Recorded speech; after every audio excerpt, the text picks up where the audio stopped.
Alrighty, this is the after, all welded up. It's hard to even tell, other than the grinding, you know, what was really done.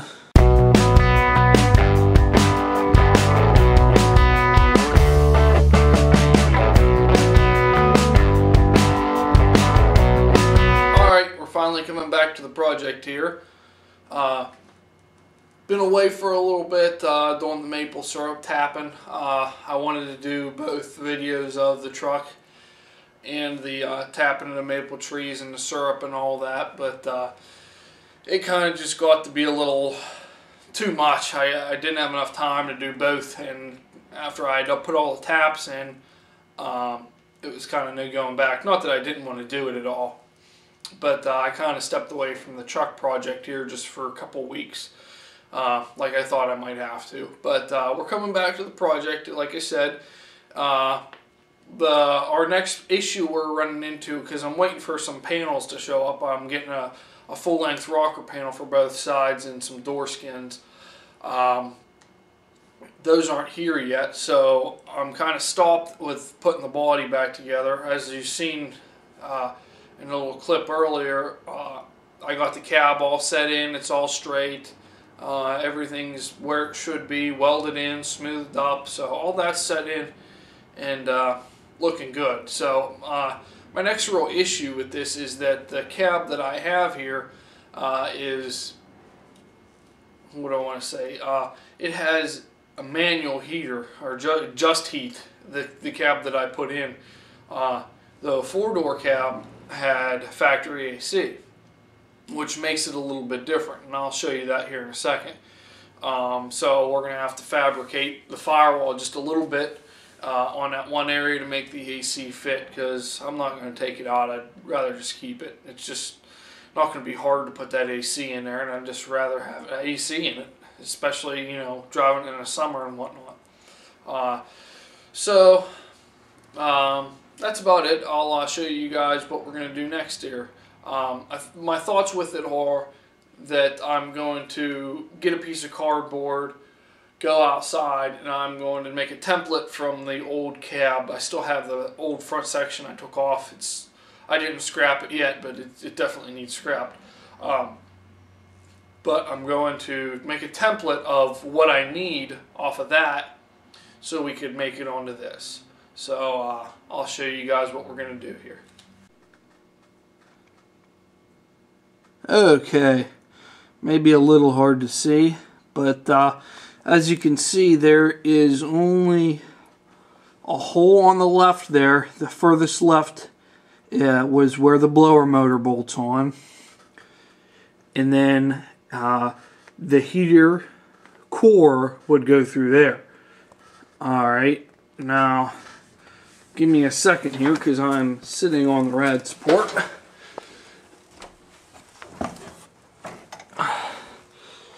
Okay, this is the AC box, and as you can see, it's just a little different. See, the hole is a lot bigger. This is the hole on an AC. For the heater box, it just has that thin little strip, so it's just slightly different. So we're just going to have to make a small modification to this so we can bolt this AC up. Then we'll have some AC. We'll have to clean this box out. It's pretty filthy, but I'm just worried about getting it fabricated in right now, so we'll get to that. Okay, so here we are. I made a little template. Let me explain, I guess, what I've done so far. This is the outside heater box here, or HVAC box, because it has AC, whatever you want to call it. This goes on the outside. There is a piece on the inside. It's almost like a clamshell, or there's two pieces to it. There's an outside and an inside piece. Not all of it's inside like modern cars or a late model. Half of it's inside, half of it's outside. So what I did was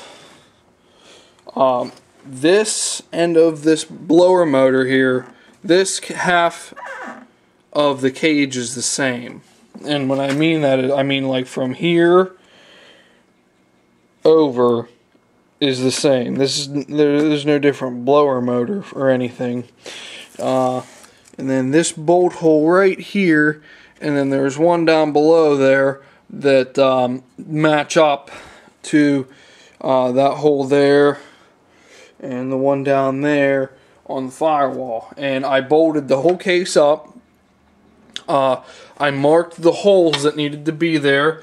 There's one of them. There's a stud sticking out of it now because I have the other half of the case stuck in there just to make sure.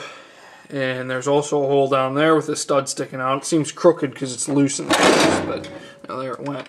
I just had it sitting there, but I just made sure that my holes were good after I'd set this up here as a template. I did try the cardboard thing. Didn't turn out too good. I didn't like how it was going to go, so that's pretty much how that went.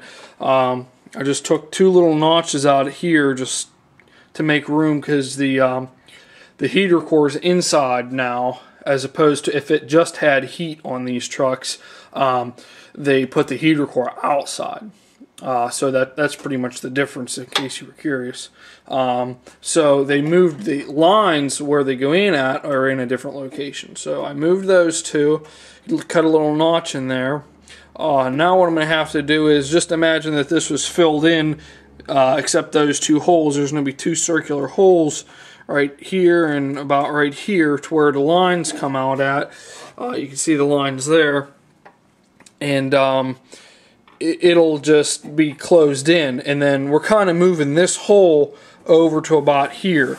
And the way I'm going to do that is, I believe, things could change, but after I bolt this up, I'm going to stick that in from the other side, or I may not even bolt this up, but I'm thinking that I'll show you here what I'm talking about.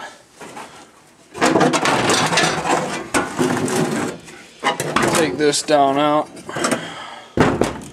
Okay.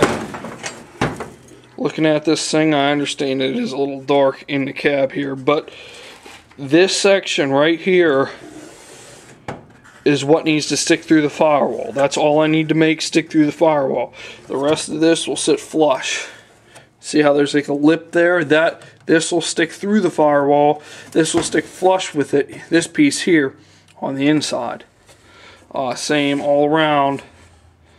Like I said, except just right here where the holes are for this heater core.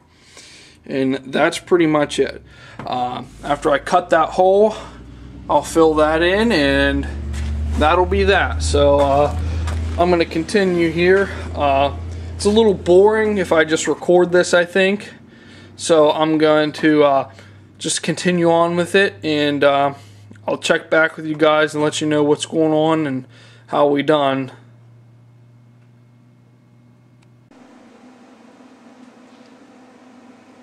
Okay, so I put the plate in there now.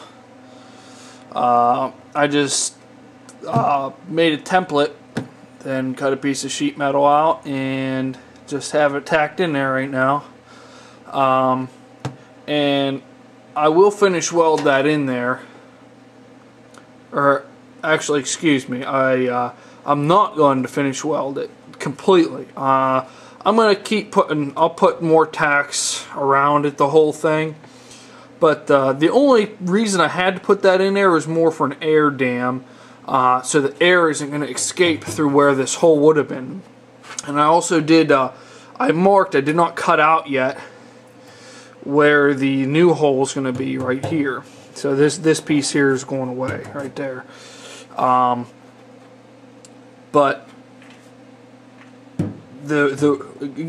going back to what I was saying, the only reason I put that in there was to block the air from escaping through here.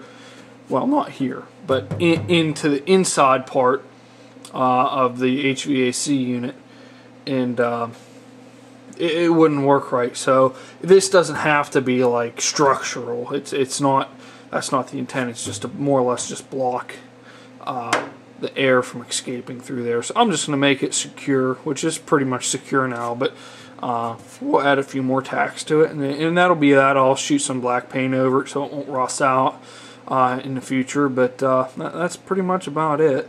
Then I'm going to cut that little section out, and as far as this little project on this here HVAC part, it's pretty well done. As far as fabricating now, like I said, I'm going to take this box apart and clean it. It's filthy. It had a huge mouse nest in it. Actually, I still have it sitting here. That was inside of there. So that will need cleaned out. But I'm just going to finish welding this up. And that'll pretty much be it for this part of this Chevy truck restoration. Hope you guys are enjoying the videos. I'm enjoying making them. Having a lot of fun doing it, doing the project and everything, and all the other videos I'm starting to make. If you guys are liking the videos, make sure you like, subscribe. Go ahead and comment too. I like to hear feedback. Good, bad, ugly, whatever. Doesn't matter. And for those of you guys who did subscribe to the channel, I really appreciate it. And we'll see you on the next video on this truck.